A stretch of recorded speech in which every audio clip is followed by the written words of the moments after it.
Reverse diets, let's talk about it. What is it? Who needs one? How do you do it? Reverse diets feel so scary because we are taught you eat less, you lose weight. You eat more, you gain weight. So the concept of eating more can be very terrifying if you have just lost some weight and you're not trying to put that weight back on. And while yes, there is truth to that, there is a method to be able to get back to eating like a normal human being and be able to maintain the weight you have lost. If you keep gaining back the weight you've lost, if you've hit a plateau in your fat loss journey, if your biofeedback is taking a huge hit, low energy, terrible digestion, you've lost your period. If you are having trouble and you are losing steam mentally and just cannot lock back in, then a reverse diet might be the next best step for you. Your metabolism is intelligent and it adapts. So what starts as a deficit might not always be.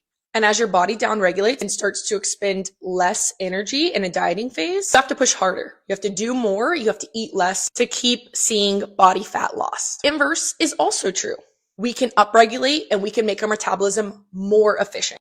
Our body wants to return to homeostasis. It wants to have more food. The big mistake that most people make here is they are adherent to the day the deficit ends, and then they throw everything out the window. They jump their food back to the way they were eating before, and their metabolism can't handle it, and they gain weight back very, very quickly. I want to focus on small changes every week to every other week. How I approach it with clients, so immediately I add a free meal back into the mix, have a little bit more flexibility. We're going to start initially by decreasing the deficit by 200 to 300 calories. And this is going to come from the form of either a reduction in cardio or an increase through carbs and fats. From then on, we're going to focus on adherence. We're going to pay attention to the scale and we're going to make adjustments based on responsiveness. If we're adhering and the scale is maintaining or dropping, we're going to continue to decrease that deficit by another 75 to 150 calories at that given week. Let's say, for example, we're starting to see the scale trickle up.